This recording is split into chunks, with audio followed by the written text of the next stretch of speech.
Audio Jungle. Audio Jungle.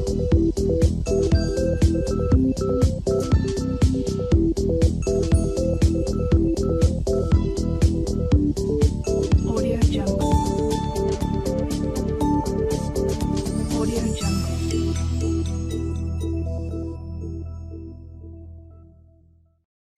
En el ejercicio de reserva del año 2015 nos dan la ecuación de una onda que se propaga por una cuerda. Nos llama la atención que viene expresada en términos de un coseno y que el número de onda y en este caso la frecuencia angular, es decir, la posición y el tiempo, vienen intercambiados.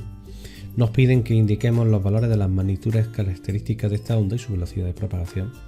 Claro, si nosotros comparamos esta ecuación con la expresión de una onda armónica al uso, pues vemos que nosotros rápidamente podríamos identificar casi todos los parámetros y contestar a tanto al apartado A como al apartado B que nos piden.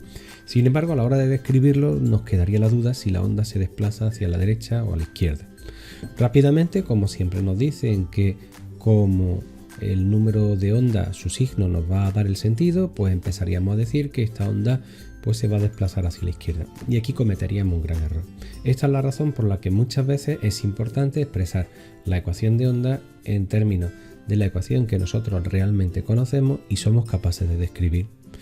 De esta forma, fijaros, lo primero que nosotros hacemos es expresar todos los parámetros en términos que nosotros estamos acostumbrados a verlo, es decir, poniendo la parte temporal primero y después la parte de posición.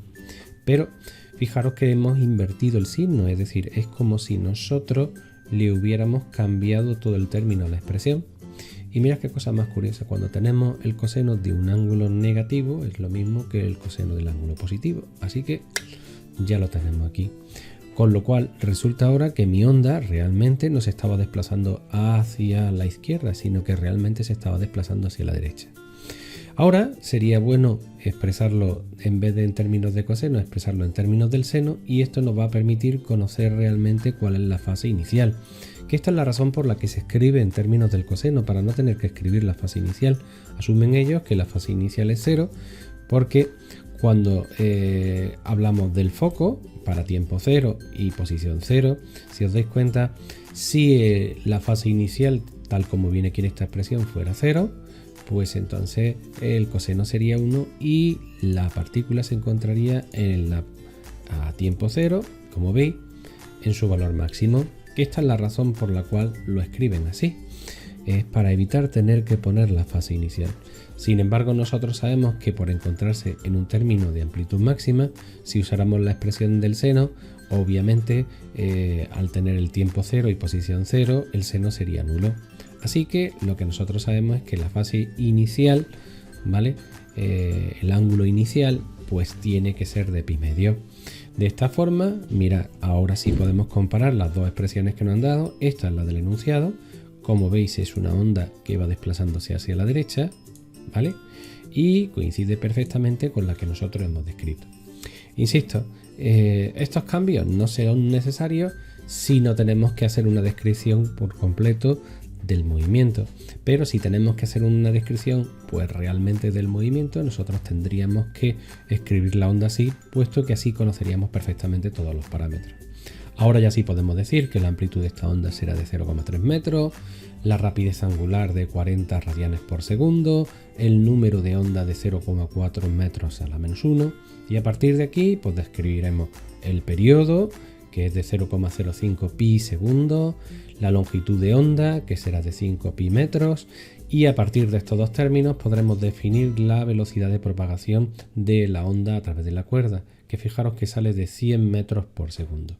Otros dos parámetros importantes para describir una onda son la frecuencia, que se obtenía a partir del inverso del periodo, y en este caso, pues como ya hemos determinado, la fase inicial, ¿vale? Que será de pi medio si nosotros lo describimos en términos del seno. Como también nos piden que calculemos los valores máximos de la velocidad y de la aceleración, bueno, pues nosotros sabemos que tendremos que derivar respecto a la posición, respecto al tiempo. Bien, entonces en este caso tenemos dos opciones que son las que os voy a mostrar. Uno, podríamos ya derivar respecto a la expresión que vamos a considerar pues, más adecuada para describirla, es decir, respecto a esta expresión. Recordar que derivamos la función de onda respecto al tiempo y por tanto solo nos interesa la parte que contiene la frecuencia angular o impulso. De esta forma, pues cuando nosotros derivamos esta función compuesta, haremos la derivada de lo que hay dentro, en este caso de 40t. La derivada de 40t respecto al tiempo da 40 por la derivada de la función trigonométrica, que en este caso del seno es el coseno. Esto nos lleva a obtener un valor de velocidad de 12 por el coseno de 40t menos 0,4x y pi medio. Fijaros que cuando nosotros miramos inicialmente, pues para tiempo 0 y posición 0, pues en este caso el coseno, teniendo en cuenta que la fase inicial es pi medios, ¿vale? Pues nos saldría pues nulo y entonces la velocidad pues sería nula. Pero esto es lo característico de un movimiento ondulatorio. En la parte en la que se encuentran los extremos, la velocidad es nula y la velocidad es máxima cuando pasa por la posición de equilibrio. Nosotros también podíamos haber hecho todo esto teniendo en cuenta la función de onda inicial, es decir, la que nos han dado en el enunciado, y habría salido exactamente lo mismo. Y esto es lo que quiero terminar demostrando. Si nosotros hacemos la derivada de la función de onda tal como estaba inicialmente, fijaros que ahora nosotros pondríamos la parte constante fuera, haríamos la derivada de menos 40t respecto al tiempo, con lo cual nos sale menos 40, y haríamos la derivada de la función trigonométrica, que en este caso de coseno sería el menos seno. Claro, volvemos a obtener otra vez lo mismo. Fijaros que para el tiempo 0 y posición 0, que sería la velocidad del foco, pues el seno de 0 sale 0 y por eso la rapidez en ese instante también es nula, con lo cual veis que nos sale el mismo resultado. Respecto a cómo nos piden lo que son los valores máximos se van a dar cuando estos argumentos pues tengan un valor de más o menos 1. He cogido simplemente esta expresión, pero bueno, da igual porque en los dos casos haríamos lo mismo, es decir, la velocidad máxima va a ser más o menos 12 cuando pase por la posición de equilibrio. Y a partir de aquí, pues como también nos piden la aceleración, bueno, pues con la aceleración ya solo lo vamos a hacer respecto a la que hemos considerado para expresar. Fijaros que yo sigo derivando la velocidad respecto del tiempo, entonces en este caso nosotros la parte temporal sigue siendo 40t, la derivada de 40t respecto al tiempo da 40 y la derivada de este coseno menos el seno. De esta forma nosotros obtenemos, ¿vale?, que la aceleración vale menos 480 por el seno de 40t menos 0,4x por mi medio. Fijaros que también podríamos haberlo obtenido pues con la expresión que siempre hemos visto también en clase, es decir, que la aceleración es igual a menos la frecuencia angular al cuadrado por la función de onda inicial. Como también nos piden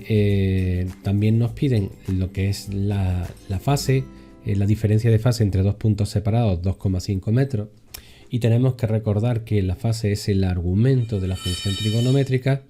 Lo que nosotros tenemos que tener muy claro es que estamos comparando dos puntos y estamos comparándolos para el mismo tiempo. Entonces, cuando nosotros hacemos la diferencia de ángulo entre dos fases, pues lo que nosotros usamos es el mismo tiempo, pero para dos posiciones diferentes. De esta forma, pues la parte temporal se me elimina y nos queda simplemente una expresión que nos dice que la diferencia de fase entre dos puntos separados 2,5 metros es simplemente de 1 radián.